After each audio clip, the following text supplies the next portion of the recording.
Hello, poor people. How are you today? Very quickly, I'm going to review the hindrance from your success. The reason this is important and inconsequential as touching your life and destiny lies in its subtlety.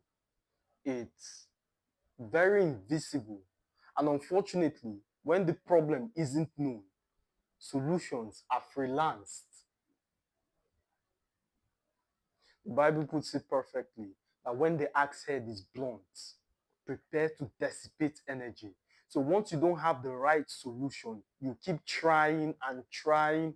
Maybe it might work, but most often than not, it doesn't. And I've said it countlessly. Progress is an incentive to continue. The reason we celebrate athletes and veterans in business, it's not so much for the innovation, but the ability to persevere in dire situations. That's what we're truly celebrating. If it's the belt and whatever outcome, then we won't grant them interview. We want to learn their experience, the come up phase, what they had to experience to get that result. So it's the same thing with you. This concept mostly flies over your head because of its counterintuitive nature.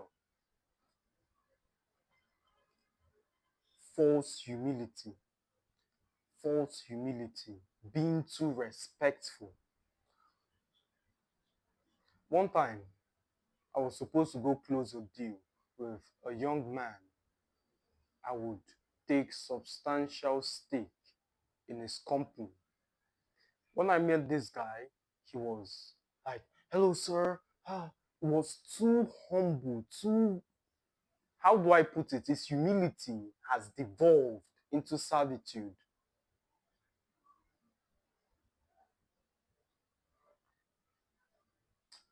What you don't understand about wealthy people is they want to be treated like human beings too.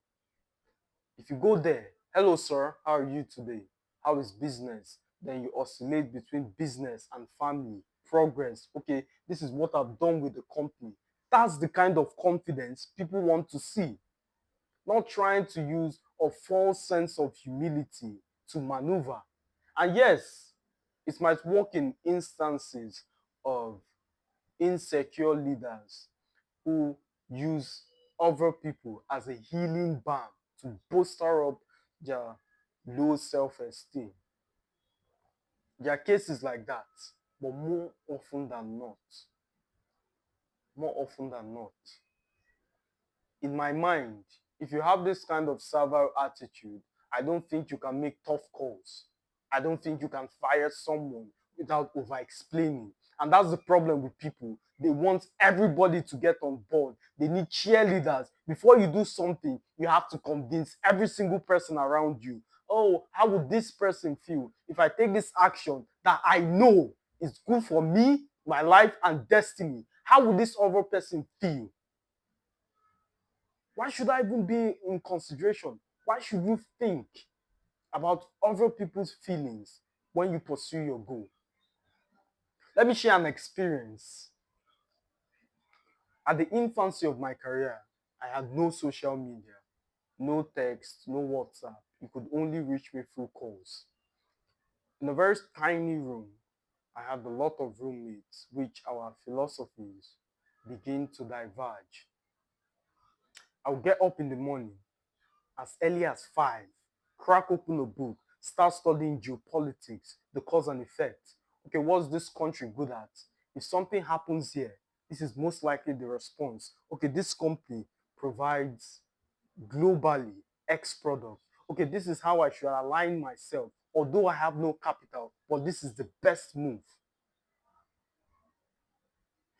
As a result, the divergence became clear. It's a very small room. This is the bed, this is the corner of which I used to sit, then toilet, kitchen. So these people were basically inescapable. So once they raise stupid conversations like women or drugs or party, let's go do this. I'm not interested. I do not respond. I'm busy. Some of you, when a conversation that clearly disaligns with your values, you feel the need to engage. Oh, what about this person feeling? He would feel ignored. Why don't I just laugh at his stupid joke? Why don't I just accompany him to here? Why don't I just do this for the sake of his feelings, although it's a detriment to your values, to yourself, and your goals?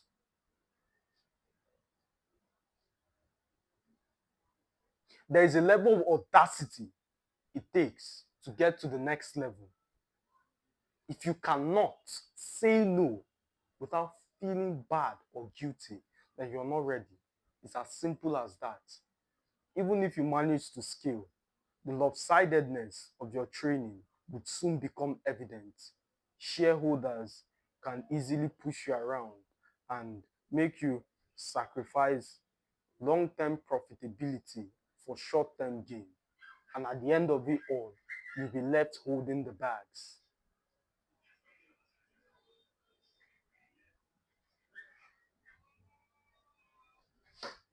False humility, being too respectful. You see, there was this lady who just recently turned 18, approached by men who were way older than her. Because of this flawed mindset, she goes, with all due respect, sir, I'm not interested. And this humility is an indicator to apply more pressure. You know, in the days of old, how you get women is to pursue them even after they decline. So the decline is an indicator you need to apply more pressure. That was how it was in the days of old. I don't need to explain modern dating dynamics to you who live in 21st century. So yeah, that was the experience with men, and she would further divulge informations like I'm a virgin. Really?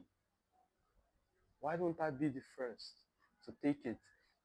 You and I can look at this saying and see how ridiculous this statement is. What's his business? Why are you revealing such sensitive information about your life to a complete stranger? But as ridiculous as it sounds, the sponsor is a mindset of humility, extreme humility. And I've taught you here, anything taken to the extreme is bad. Sugar sweetens your tea, but it also engenders diabetes. Extremity. Extremity. So, as ridiculous as the lady's experience is, if we isolate this concept, there are aspects in your life where you are found wanting. Perhaps in the area of success, you meet a wealthy man and your first disposition is to bow and don't get me wrong, all of these are wonderful in the right proportion. There is honor, there is humility, but in the right proportion, all of this should be administered properly. And this is what pastors today fail to teach their congregants. You are here to be educated, mentored, up unto the point of maturity, not idolizing a man. That's not how it works. No, it becomes self glorification. Even when the Holy Spirit came, he did not speak of himself, he spoke only of God. False humility, being too respectful.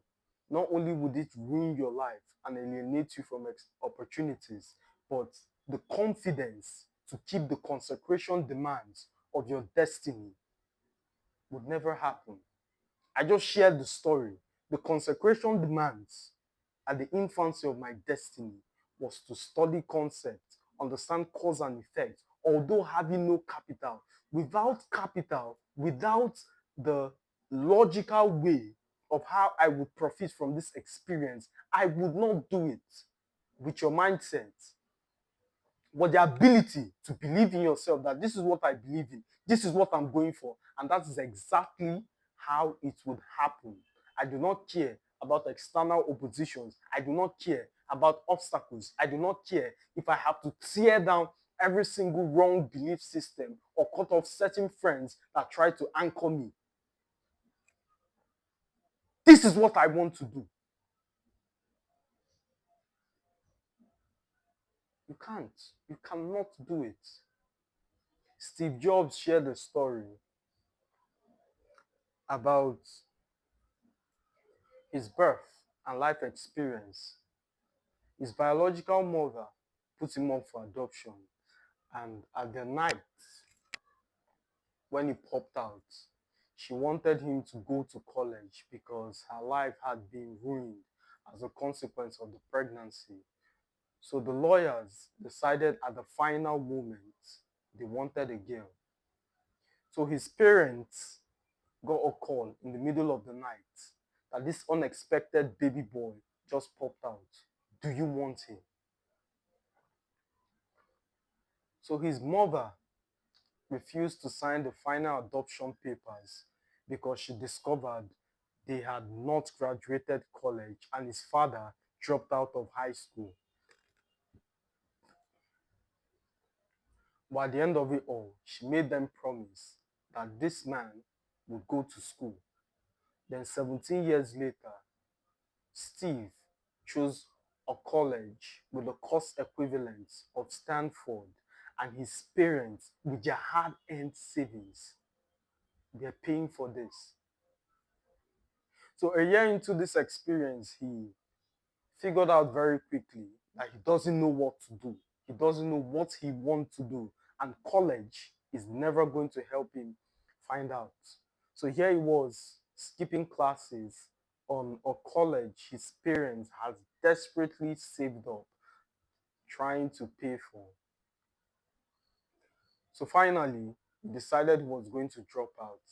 And when he did, he could now attend classes he found interesting. So he stumbled upon calligraphy. It was an artistic way to carefully draft text at the time. So there he learned sans serif and various fonts. Years later, about to design Apple's first computer, the Macintosh, all of this came to him. And if not for that experience, the Apple or the MacBook, the Macintosh would not have had those nice fonts. And since Windows coupled Apple, maybe personal computers would have been destitute of nice fonts. The point I'm trying to highlight is everything would make sense along the way. Trust in your gut, trust in your intuition. If there's something you want to do, and from a logical standpoint, you do not see how this improves your life logically, but as long as it's positive and it's something you believe in, do it. And like all matters of love, you know it when you find it. And as always, my friends, a pleasure speaking to you. I'll see you in the next one.